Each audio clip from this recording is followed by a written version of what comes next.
Okay, this is day 2 of how to explain. Oh wait, no, explain the workout. I forget my own title. So this time we're gonna do the shoulder press. Again, it's hammer strength. So basically, like every other machine, you gotta adjust the seat. For me, I like to put the seat like right over here, where the bars are aligned with my shoulders. And as you notice here, you could twist the shoulder, like the shoulder bar, to your desire. I mean, I don't know who would do like this, but okay. So basically, like I said, adjust seat.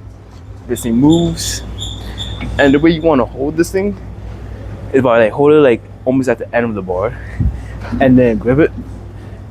And let's see, push your head back on the seat right here, tuck in your elbows, and then push upward, just like so. Now this exercise would train the front delt of the shoulders right here, and as you can see right here, these two are separated by weight. So I could just adjust this weight. I want to put like at 50 right here, just this way, put it at 50 right here, and then just push the weight. Now I said that you could put your arms like at the end of the bar, but you could like put it in the middle, still get like similar results. It doesn't really matter like where you put the bar, where you put your hand on the bar. Just as long as you push the bar upward and tuck in your shoulders to target the front delt, you'll be fine. Okay, so the next exercise is my personal favorite, ladder raises. So basically, ladder raises are pretty simple. It's a pretty simple movement. Hold on, let me just go with the dumbbells. You just want to raise your arms in a lateral motion. That's basically what you do. You just flap your wings. So basically, what you want to do with the dumbbells, you can either have like I said before in the last video, a thumbless grip or a foregrip. I like to do the thumbless grip where I'm like at my last couple of reps. So basically, what you want to do is you want to have your arms shoulder width apart right here. You want to bend your knees, have a slight lean in the back, just like so. And then once you do that, you want to raise the dumbbells in front of you, just like this. Raise the dumbbells in front of you.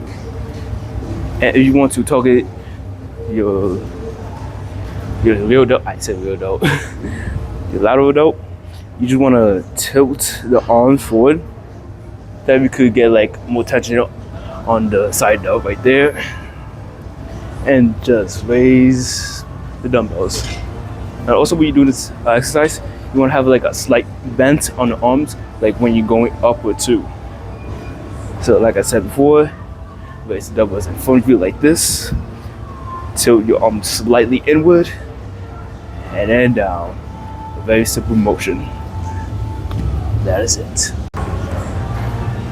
Also, something I forgot to mention when you're doing the ladder raises, try not to like raise the shoulders like as like doing the ladder raises, because that will activate the traps. And when I try to activate the traps, try to activate the side delt. So basically, what you want to do is just raise the shoulders, but not raise like everything else. So this is not good. Only this. Okay, so we're still in the same area. So the next exercise is going to be the reverse rear delt fly. So basically, it's like a rear delt fly, but this time you bent over. Let me just move these dumbbells out of the way. So basically, if you remember from last video, how to do a bent over row. It's just like doing a bent over row. So you just hinge your hips, bend your knees, keep your back straight, tighten up your abs and a little bit of the back if you want, and then you just do the row. But this time instead of like doing the row, we're gonna do it with a fly. So basically, you want to have the dumbbells, just matching the dumbbells in my hand. You're gonna have the dumbbells and just sweep the arms upward to target the rear delts and some of the traps. Now you could do this like two ways. You can have to hold it like with a neutral grip, like this, and just sweep it up, or you can have it with a pronated grip, like this, and then just sweep it up. For me, I like doing it with the neutral grip because it's much easier than the pronated grip. So now let me get my dumbbells. So like I said, tighten up your abs, bend your knees and hinge at the same time. Go all the way down to, I want to say you at least like parallel to the ground, and then just sweep the dumbbells up and come back down. I'll show you a front view so you can see. Sweep it up just like so.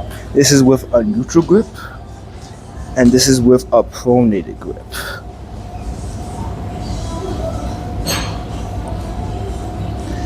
I'll show you this side too. For me, I like to imagine myself like when I'm swimming, I'm almost like doing like a butterfly stroke, even though it's not really imitating a butterfly stroke. I just like to imagine myself doing a butterfly. Why not? Okay, so for like the third time, we're still in this damn area near this damn wall. Okay, so the next shoulder exercise is gonna be a front raise. Now, people don't really usually do front raises because they like spamming the bench press or any chest exercise, because mainly like every chest exercise that allows you to push like forward is going to involve the front delt. So people don't really usually do front raises. I'm gonna tell you anyways. So basically, what you want to do, you want to stand up straight. Once again, have your arm shoulder width apart, and then you just want to raise the arm upward and then down, just like this, almost like you're imitating like a robot, or if you want, Minecraft Steve. So basically, with the dumbbells, like I said, just raise the dumbbell up and down, up and down, and when you're doing this exercise, try to keep your arms straight and keep your whole body straight. Just like so. Really easy exercise. Anyone can do it. If you're cheerleading, you always have to raise your arm. I don't know what I'm saying anymore. But yeah, this is basically easy.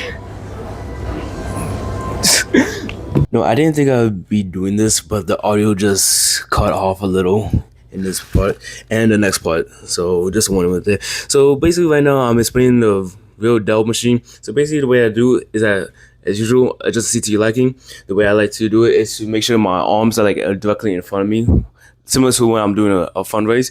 And the way I like to sit down is put my butt all the way on the edge of the seat and lean on the padding, and then grab the handles and sweep outward using my real delts. Now this exercise will train the real delts obviously, but in this position, it will also train the traps. Now just know, when you're in this position right here, you will barely get like, I would say little to real delt activation, mainly because you're not really getting a stretch in the real delts. So the way I like to do it to get actual tension in my real delts, I like to like lean on the side. So basically, as you see right here, I'm leaning on the side of the seat, and my arm is directly across me, and I'm doing the same thing I do when I'm doing a regular real delt. I'm sweeping like across from me. So right now I'm using my left hand. So my left hand is going from my right side all the way to my left. Now this will give you a good stretch in the real delts and good tension on the real delts too. But just know at the end of the motion, you would have a little bit of trouble because the range of motion of the machine. But the main thing about like doing the real delts this way is to get a good stretch on the real delts, and for a little bit of a contraction on the real delts as well. And also, when you're doing this exercise, make sure that you don't rotate your entire body. Your body should be in a fixed position, and the only thing that should be moving is your arms. And the only muscle that should be activating is mainly the real delts. Remember that. Now, as you can see right here, we're still in the same machine, and the reason that this machine is special because it can do both real delts and pecs at the same time, but you just gotta adjust the handles of the machine like on top of me. So basically right here, like I said before, there's a pec deck machine, well, the variation. So basically, same as before, you want to adjust the seat to your liking, and make sure that your arms are on your side. And the way that you want to start the motion is you want to have your arms bent first, and then once you have your arms bent, you want to come forward. But as you come forward, you want to have your arms straight, because I'll explain this right now. if you have your arms bent in the beginning of the motion, it gives you a good stretch on the chest. And once you like come forward with your arms straight, it gives you a good squeeze on the chest. Now, this exercise will mainly activate the middle delt. So not middle delt, the mid chest. Well, the chest overall, I won't say. But if you lean forward, it will activate the upper chest. And if you lean back, like back on the padding, it will activate the lower chest.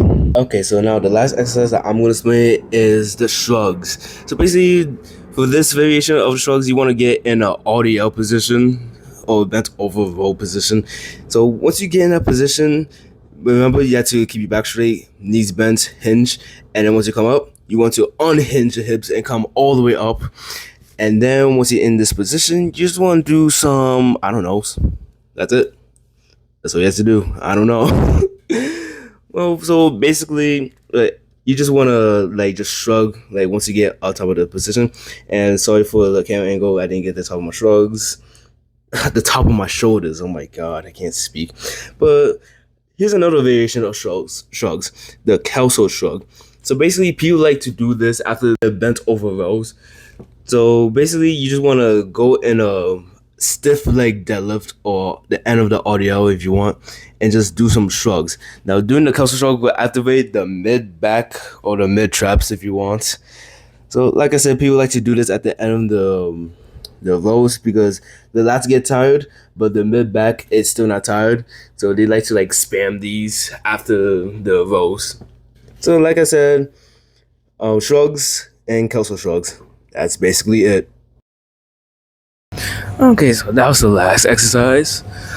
So, like I said last time, if you have any comments, questions, or concerns, or any tips that you want to like me to like elaborate on, or if you have any tips for me that way I could better explain these workouts, just leave a comment down below. Subscribe, follow. I got both Instagram and YouTube. See you next time. Bye.